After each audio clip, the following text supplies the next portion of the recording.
देश न्यूज में आपका स्वागत है। मैं हूं आपके साथ धर्मिष्ठा और आप देख रहे हैं हमारा खास कार्यक्रम।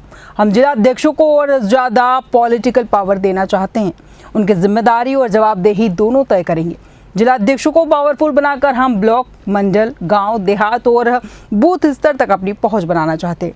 कांग्रेस लीडर सचिन पायलट ने 2 लाइन में पार्टी का माइक्रो मैनेजमेंट का फार्मूला समझा दिया। अहमदाबाद में 2 दिन चले कांग्रेस अधिवेशन में तय हुआ है कि यही पार्टी की स्ट्रेटजी भी होगी। पायलट के बयान से साफ है कि पार्टी बीजेपी के सबसे सफल चुनावी हथियार पन्ना प्रमुख मॉडल से ही उसे टक्कर देने की तैयारी कर रही है। अधिवेशन में यह भी तय हुआ है कि पार्टी अपने रिवाइवल पर काम करेगी। राहुल गांधी ने इसके संकेत 1 महीने पहले ही दे दिए थे।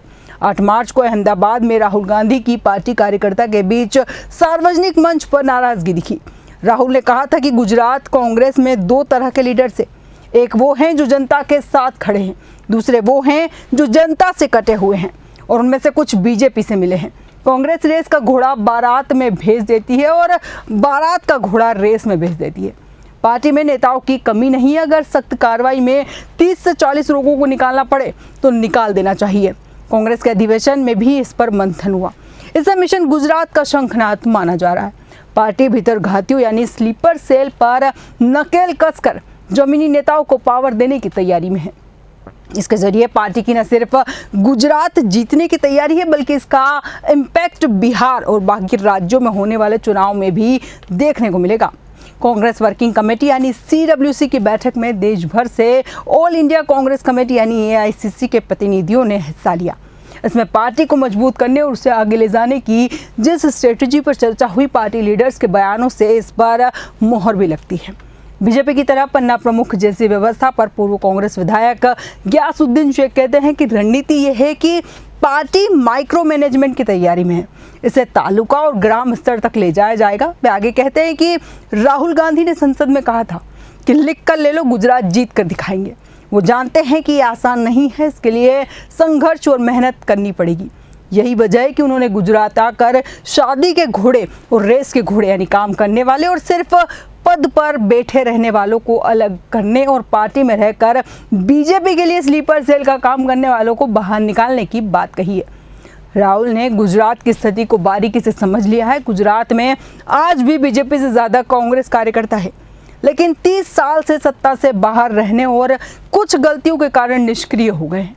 राहुल गांधी का रिवाइवल प्लान ऐसे लोगों को आगे लाने का है जिन पर जनता भरोसा करती हो।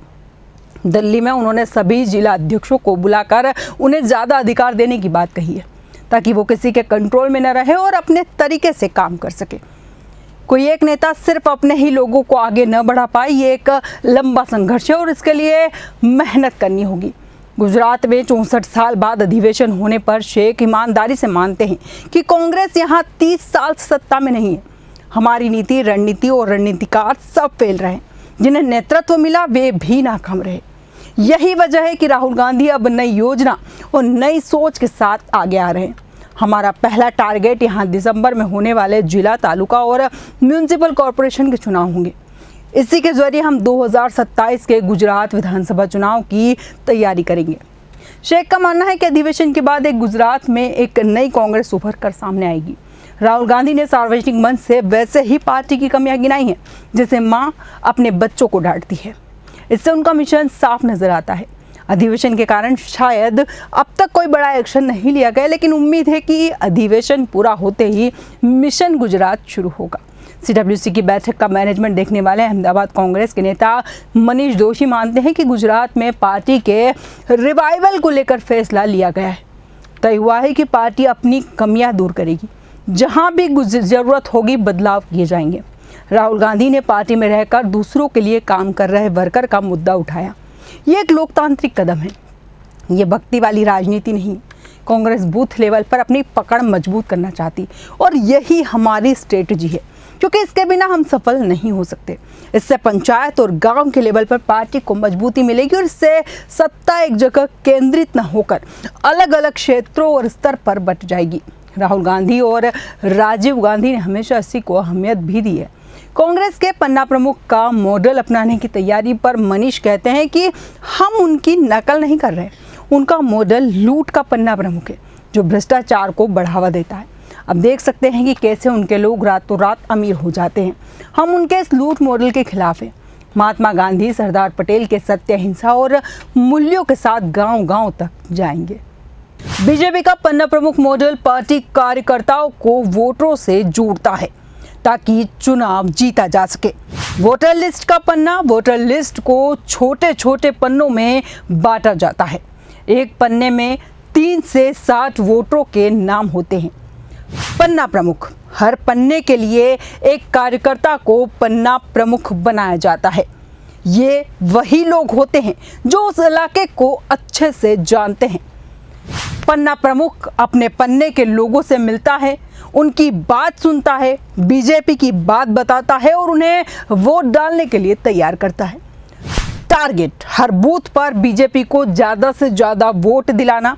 वो अपने पन्ने के लोगों से बात करता है और उनकी परेशानियां सुनता है। चुनाव के दिन वो तय करता है कि लोग वोट डालने जाएं।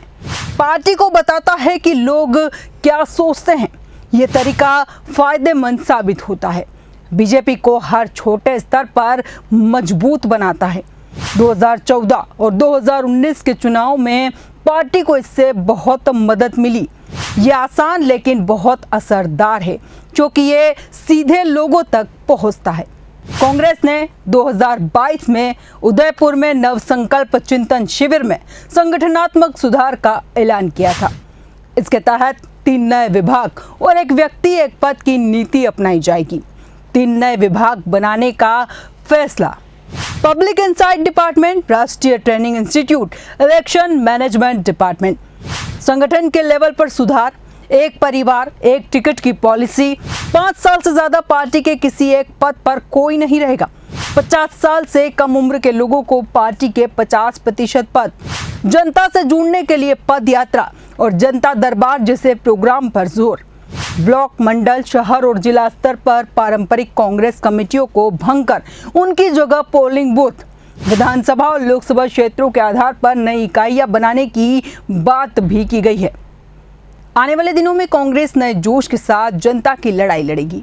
पार्टी का हर सिपाही इस लड़ाई में शामिल होगा और उसके साथ ही हम वोटर लिस्ट की बड़ी गड़बड़ियां और फर्जी वोटों पर भी ध्यान देंगे।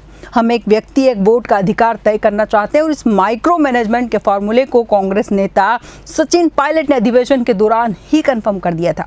सचिन ने आगे कहा कि इतना तय है कि जिला अध्यक्षों की भूमिका पहले से कहीं ज्यादा अहम होने जा रही है। संसद में नेता प्रतिपक्ष राहुल गांधी का इरादा जिला इकाई को पावरफुल बनाने का है। हमारा टारगेट पार्टी वर्कर्स को मजबूत करना और पार्टी की विचारधारा का विस्तार करना है। हम ये तय करना चाहते हैं कि कांग्रेस जनसंपर्क प्रोग्राम, पदयात्राओं, आउटरीच प्रोग्राम और घर घर अभियानों के जरिए जनता तक पहुंचे और देश भर में पार्टी वर्कर्स में उत्साह भरे। हम उदयपुर घोषणा पत्र को हर स्तर पर लागू कर रहे हैं। इसके साथ ही हमने लोकसभा चुनाव 2024 के जनादेश को भी ध्यान में रखा है। पार्टी जनता के बीच जाएगी और एक बड़े लेवल पर जनसंपर्क प्रोग्राम चलाएगी। छोटे बड़े सभी नेता कंधे से कंधा मिलाकर जनता के बीच जाएंगे, लोगों का भरोसा हासिल करेंगे। उत्तराखंड के सीनियर लीडर हरीश रावत पूरी स्ट्रेटेजी को संघर्ष के फ्रेमवर्क में रखते हैं।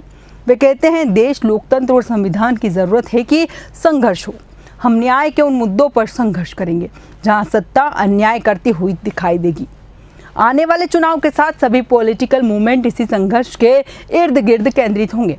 इस संघर्ष को जमीन पर उतारने की बात जिग्नेश मेवाणी भी करते हैं। वे कहते हैं हमारे रिवाइवल का एक ही सीधा फॉर्मूला है, सड़क पर उतरना। अब याचना का वक्त खत्म हो गया, अब रण होगा। हम पूरी शिद्दत से सड़क पर उतरेंगे और जनता की लड़ाई लड़ेंगे। हम उनका दर्द समझने के लिए उनके बीच खड़े होंगे।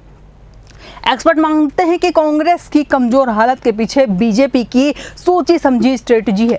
कांग्रेस गुजरात में करीब 3 दशकों से सत्ता से बाहर है।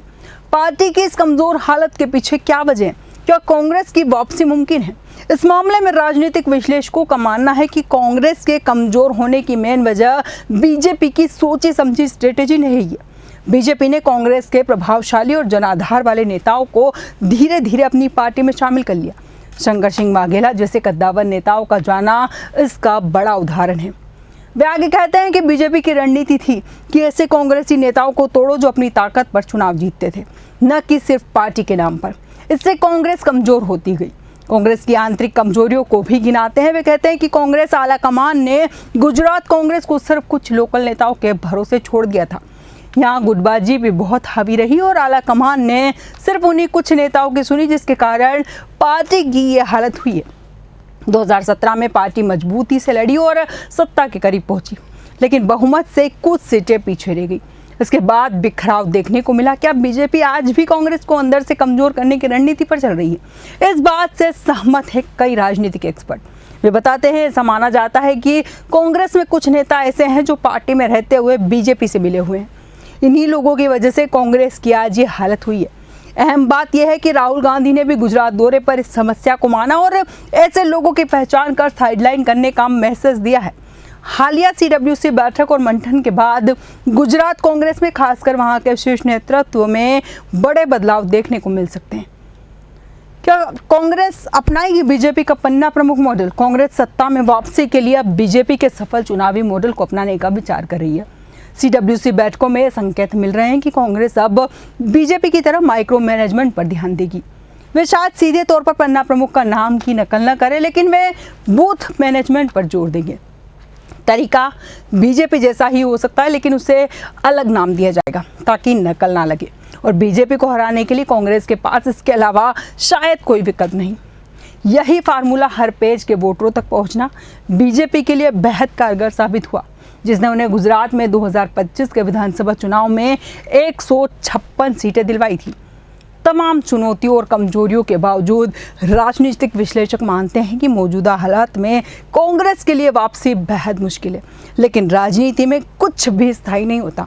वे कहते हैं कि 2017 में युवा नेता हार्दिक, जिग्नेश और अल्पेश के उभार ने कांग्रेस को सत्ता के करीब पहुंचाया था।